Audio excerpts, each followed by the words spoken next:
Hello everyone, my name is Alok. I'm father of two boys, 9 trees, husband to one of the most beautiful princes of the world. I'm an engineer, an entrepreneur, traveler, author, blogger, podcaster, a parenting expert, and a business enthusiast for the last 20 years. And I'm helping three kinds of people. Number one, people who do have an expertise, want to create a business out of that. Number two, people who are doing an offline business, they want to take it to an online platform. Number three, people who are doing pretty well, either in offline or online mode of business, but they're stuck somewhere, they're stagnant because they're not able to upskill and grow. So I, Alok, as a business coach, is going to give you a specific business strategy for your business so that you upskill and grow in multifolds.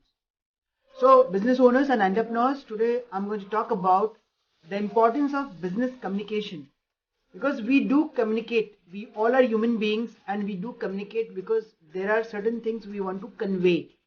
So the messages which we convey is in different forms of communication. But when we are doing business, there are certain things which we need to consider because business communication is very, very important for the internal and the external people for us to understand and then do those kinds of contracts either internally or externally so that the productivity increases. So I'll be starting with the definition of business communication. So what do you mean by business communication? Business communication is the process of sharing information between people within and outside an organization, a company, right? So effective business communication is how employees and the management interact to reach organization goals, and similarly what you are going to convey to your customers, right? So its purpose is to improve the organizational practices and reduce errors, either it is with the team or with the customers, right? So the importance of business communications also lies in number one, presenting options or giving new business ideas. Number two, making plans and proposals. Number three, executing those decisions. Number four, reaching agreements. Number five, sending and fulfilling orders. Number six, successful selling. And number seven, effective meetings. So all organizations' activity in a company relies on the process of business communications. This could be anything from managerial communication to technical communication with vendors. So, once communication becomes unclear, the company's core system is on risk, and the data shows that 60% of the internal communication professionals do not measure their internal communication. I don't know, but there are reasons people do not measure that, but that is a very sad part of it. And if you don't, evaluate your internal communication system, it's going to be maybe fatal for future, right? So there is a data which shows that companies with an engaged workforce, they see a growth of around 19.2% in an operating income over a 12-month period, wherein the companies who don't have that kind of an engagement, their productivity and the score, it reduces by something around 32.7%. So now we'll be talking about types of business communications. So let's first differentiate between the main types of communication in a typical organization. We have two kinds of communications. One, internal business communication, and the other is external business communication.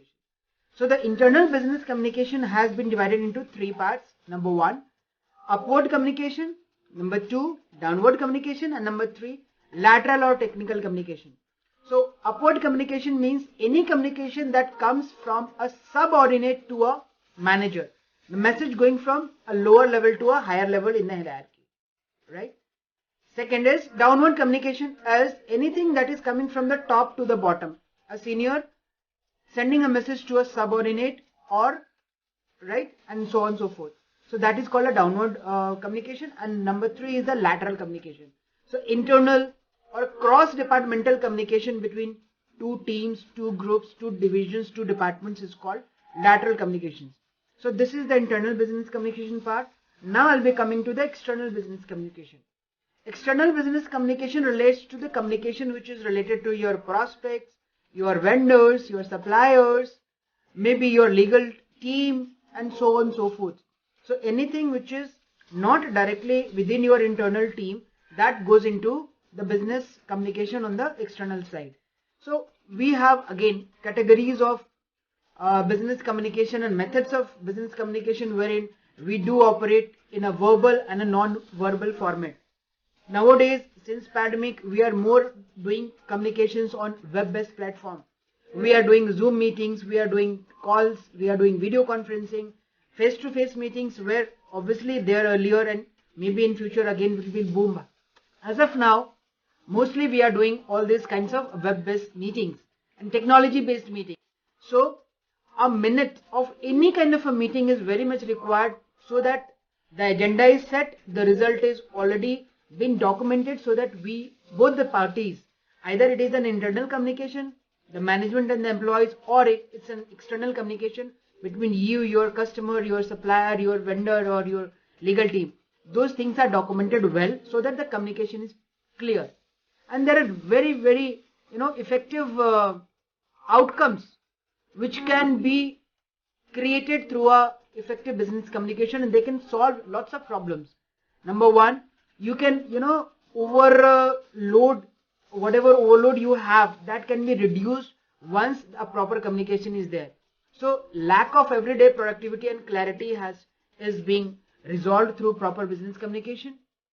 Then you remove the poor communication with remote employees, because if your business communication is proper, nobody is left alone and they feel elated, right? Because of the proper communication, business communication, your employee turnover is very high and your low employee engagement is almost finishes, right? So you have more productive from employees. And similarly, when it talks about customer, if you have a good business communication with your customer services also increases. So there are lots of advantages of having a good business communication with customers. So if you start doing and understanding the power of business communication, most of the problems will be resolved, because we all are human beings. We say something, we think something, we understand something. But if it is documented properly, we'll be able to give a better result. We'll be losing less of our time and the productivity will increase. Thank you so much.